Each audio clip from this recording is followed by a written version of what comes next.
Cartas del diablo a su sobrino.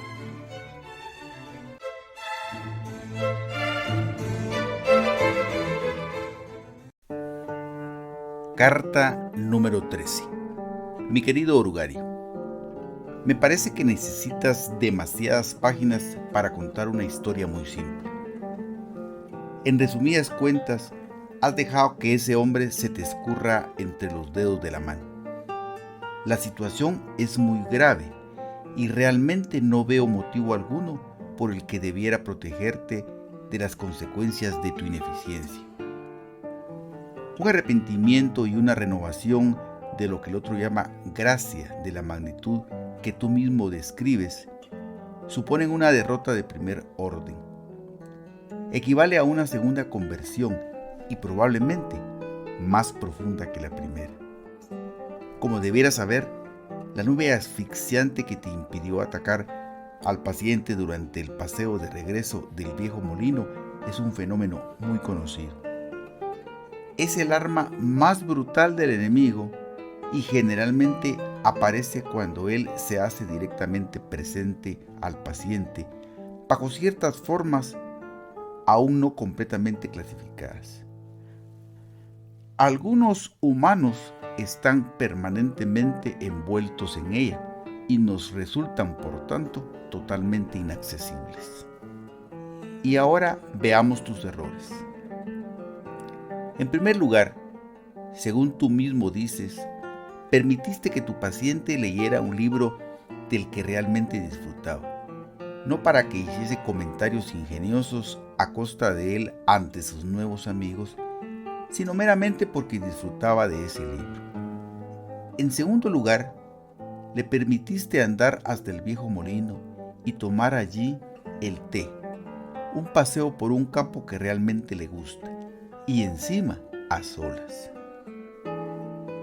En otras palabras, le permitiste dos auténticos placeres positivos. ¿Fuiste tan ignorante que no viste el peligro que entrañaba esto? Lo característico de las penas y de los placeres es que son inequívocamente reales y en consecuencia, mientras duran, le proporcionan al hombre un patrón de la realidad. Así, si tratases de condenar a tu hombre por el método romántico, haciendo de él una especie de Shield-Her or Weather, autocompadeciéndose de penas imaginarias, tratarías de protegerle a cualquier precio de cualquier dolor real, porque naturalmente 5 minutos de auténtico dolor de muelas revelarían la tontería que eran sus sufrimientos románticos y desenmascararían toda tu estratagema. Pero estabas intentando hacer que tu paciente se condenase por el mundo, esto es, haciéndole aceptar como placeres la vanidad, el ajetreo, la ironía y el tedio costoso. ¿Cómo puedes no haberte dado cuenta de que un placer real era lo último que debías permitirle? ¿No previste que por contraste acabaría con todos los oropeles que tan trabajosamente le has estado enseñando a apreciar? Y que el tipo de placer que le dieron el libro y el paseo es el más peligroso de todos, que le arrancaría la especie de costra que ha ido formando sobre su sensibilidad y le haría sentir que está regresando a su hogar recobrándose a sí mismo, como un paso previo para separarle del enemigo. Querías apartarle de sí mismo y habías hecho algunos progresos en esa dirección. Ahora todo eso está perdido. Sé naturalmente que el enemigo también quiere apartar de sí mismos a los hombres, pero en otro sentido.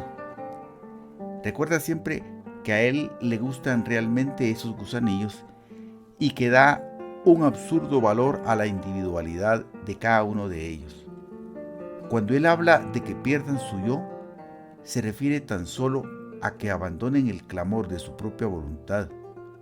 Una vez hecho esto, él les devuelve realmente toda su personalidad y pretende, me temo que sinceramente, que cuando sean completamente suyos, serán más ellos mismos que nunca. Por tanto, mientras que le encanta ver que se sacrifican a su voluntad, hasta en sus deseos más inocentes, detesta ver que se alejan de su propio carácter por cualquier otra razón. Y nosotros debemos inducirles siempre a que hagan eso. Los gustos y las inclinaciones más profundas de un hombre constituyen la materia prima, el punto de partida que el enemigo le ha proporcionado. Alejar al hombre de ese punto de partida es siempre, pues, un tanto a nuestro favor. Incluso en cuestiones indiferentes, siempre es conveniente sustituir los gustos y las aversiones auténticas de un humano por los patrones mundanos o la convención o la moda. Yo llevaría esto muy lejos. Haría una norma erradicar de mi paciente cualquier gusto personal intenso que no constituya realmente un pecado. Incluso si es algo tan completamente trivial como la afición al cricket, o a coleccionar sellos, o a beber batidos de cacao. Estas cosas, te lo aseguro, de virtudes no tienen nada, pero hay en ellas una especie de inocencia, de humildad, de olvido de uno mismo, que me hacen desconfiar de ellas. El hombre que verdadera y desinteresadamente disfruta de algo por ello mismo y sin importarle un comino lo que digan los demás, está protegido por eso mismo contra alguno de nuestros métodos de ataque más sutiles. Debes tratar de hacer siempre que el paciente abandone la gente, la comida o los libros que le gustan de verdad y que los sustituya por la mejor gente, la comida adecuada o los libros importantes. Conocí a un humano que se vio defendido de fuertes tentaciones de ambición social por una afición más fuerte todavía, el gusto a los guisados con cebolla. Falta considerar de qué forma podemos resarcirnos de este desastre. Lo mejor es impedir que haga cualquier cosa. Mientras no lo ponga en práctica, no importa cuánto piense en este nuevo arrepentimiento. Deja que el animalío se revuelque en su arrepentimiento. Déjale, si tiene alguna inclinación en ese sentido, que escriba un libro sobre él.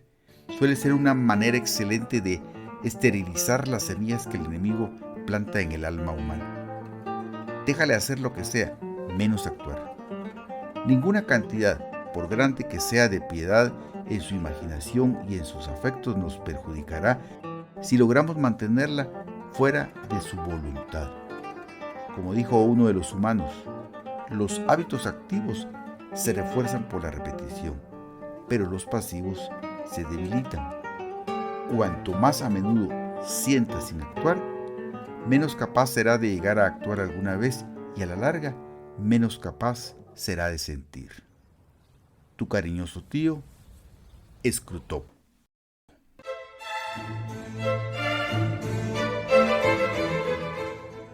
Número 13 es una carta que subraya hasta qué punto los disfrutes, ¿no?, de este mundo, los disfrutes reales de este mundo, vienen de Dios y no del tentador. El placer, la alegría, la capacidad de disfrutar viene de Dios, es terreno de Dios, no es terreno del tentador. Es lo que en la carta número 13 de este libro Cartas del Diablo a su sobrino se repite, se subraya, perdón. Bueno, pues como por si alguno no ha escuchado los programas anteriores, recuerdo que el género del libro consiste en que un diablo, que es tío de otro diablo sobrino, le escribe dándolo consejos. Es Scrutopo el que escribe a Orugario, su sobrino diablo, y le reprende en esta ocasión y le dice: por haber permitido que el tentado haya disfrutado de dos placeres positivos, le dice. Oye, ¿cómo has sido tan ingenuo?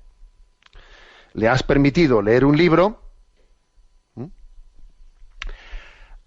al tiempo que paseaba hacia el molino y allí ha tomado un té, y le dice: el caso es que en este contexto el paciente tuvo un encuentro con Dios que le llevó a una segunda conversión. Y dice, a ver, no le tenías que haber permitido tomarse, o sea, tenías que haberle atacado, haberle intentado apartar de eso que tú pensabas que eran, bueno, pues placeres inocuos. No, pero es que esos placeres inocuos son de Dios, ¿no?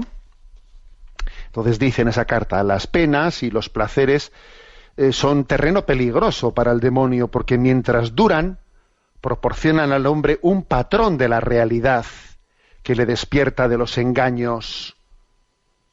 Dice en la carta, ¿no? Por ejemplo, dice, tanto las penas como los placeres, dice, las penas y los placeres proporcionan al hombre un patrón de la realidad. Dice, por ejemplo, 5 minutos de auténtico dolor de muelas desenmascaran la tontería de los sufrimientos románticos en los que uno tiene su cabeza, pues está aún en el bucle melancólico, está ahí metido y sufriendo por cosas que no existen y está ahí evadido, ¿no? Evadido en su melancolía, sufriendo penas y tal. Mira, tienes un dolor de muelas 5 minutos y te dejas de tonterías porque entiendes que esto es un sufrimiento real. El dolor de muelas, que estoy yo sufriendo por tonterías que no van a ningún lado, ¿no? Lo mismo pasa con los placeres sanos. No solo con las penas y los dolores, lo mismo pasa con los placeres sanos. Pues por ejemplo, lo de leer un libro o dar un paseo, ¿no? Que terminan arrancando de nosotros esa especie de costra adormecida que hay en nuestra sensibilidad y nos permiten regresar a nuestro auténtico ser, descubriendo la realidad de nosotros mismos. El demonio quiere que vivamos enajenados de nosotros mismos. ¿Y qué ocurre? Pues que las penas reales de la vida, como ese dolor de muelas que yo decía, ¿no? O los placeres sanos de la vida, pues el que uno diga, pues oye, pues qué gozada el haber ido al monte y el haberme pegado esta marcha en el monte, ¿no? Nosotros ahora hemos venido, por ejemplo, con 150 chicos de una marcha a Roma que han estado varios días andando. Claro, los chicos han pegado una paliza, les ha costado un montón, pero luego han tenido la satisfacción de haber llegado a la tumba de San Pedro. Claro, eso te despierta de tu aletargo, ¿no? Claro, y eso te da un patrón de la realidad. El demonio lo que quiere es que vivamos pues en ensoñaciones apartados de la vida real, ¿no? Alguno podría decir, bueno, ¿y no es cierto acaso que el Evangelio dice eso de que hay que olvidarse de uno mismo? Ya, pero en un sentido muy distinto. Eso se refiere a purificar tu voluntad, que tienes que purificar tu voluntad de tu amor propio, etcétera, para descubrir la verdadera voluntad, ¿no? Y por tanto, dado que los gustos e inclinaciones naturales son un punto de partida saludable, del que Dios se sirve para que el hombre se encuentre consigo mismo y con Dios, la estrategia del tentador, la estrategia del demonio, ha de ser la de intentar sustituir los gustos y las aficiones personales por otros patrones mundanos, convencionales, de moda. A ver, al tentador, si uno, por ejemplo, tiene una afición por el monte, el tentador lo que intentará es que tú no vayas al monte, que no disfrutes de lo que son tus aficiones naturales y que cambies de la afición por ir al monte por la de estar todo el día delante de la pantalla, por ejemplo. Y estar todo el día delante de la pantalla es tu afición natural. ¿Qué va a ser mi afición natural? Esto es a lo que he sido arrastrado yo, pues eso, pues por el patrón mundano y convencional. Y he sido apartado del ejercicio de lo que son mis gustos personales. A mí es que me gustaba ir pues en otoño a por setas, pero ya es que he dejado de ir a por setas, claro, y me he quedado, pues eso, ¿no? Haciendo tumbing en no sé qué lugar, ¿no? El tentador intentará erradicar los gustos personales sanos, por motivo de que en ellos hay algo de inocente, de humilde, de olvido de ti mismo, que es un terreno favorable para Dios. El hombre que disfruta verdadera y desinteresadamente de algo, de hacer colección de sellos, de, yo qué sé, ¿no? Sin importarle un comino lo que digan los demás, este está un tanto protegido de las tentaciones mundanas y carnales, ¿no? Porque tiene personalidad propia, porque tiene sus gustos naturales buenos, que son los suyos, y el mundo no le va a timar llevándole a hacer de los gustos de moda, que tienen que ser los suyos, pues no me da la gana. Mis gustos no son los de moda, son los que yo siempre he tenido, y eso es un terreno sano para la vida espiritual, ¿no? Por eso la carta esta de Scurtopo a Urugario no dice: bueno, a ver, ¿y qué hacemos ahora? Porque has metido la pata, le has permitido, ¿no?, a este hombre pues tener sus placeres, pues eso, naturales buenos, de ir al monte, de leer un buen libro. Ojo, le has permitido, pero ¿cómo le has permitido leer un buen libro en vez de llevarle a ver la televisión, etcétera, etcétera? Y eso ha hecho que este hombre se acerque a Dios, ¿no? Has cometido un error, le dice, ¿no?, Scurtopo a Urugario, has cometido un error, ¿qué hacer ahora? Y la respuesta es clara: intentar que su conversión se quede en palabras y en propósitos, todo menos actuar.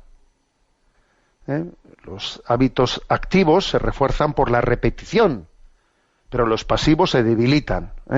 Por tanto, cuanto más tiempo sienta que se ha acercado a Dios sin llegar a actuar, menos capaz será de que la conversión se madure.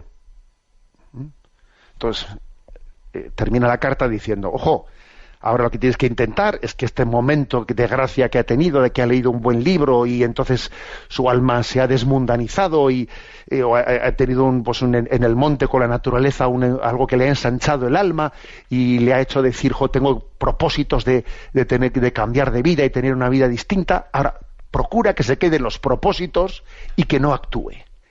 Que no dé pasitos concretos en esa dirección, que se le vaya el momento este que ha tenido, que se le evapore. Bueno, esta es la carta número 13, que como veis es una carta curiosa, porque lo que viene a subrayar es que las aficiones naturales, personales de cada uno, son terreno de Dios. Y cuando alguien sabe, y estamos en verano, ¿no?, cuando alguien sabe cultivar las aficiones personales, no las mundanas, que te hacen creer que son tus gustos, no, esos no son mis gustos, ¿no?, las verdaderas aficiones naturales, ¿no? Entonces estamos en un terreno de Dios que nos permite, ¿no?, el crecimiento y el encuentro con Él.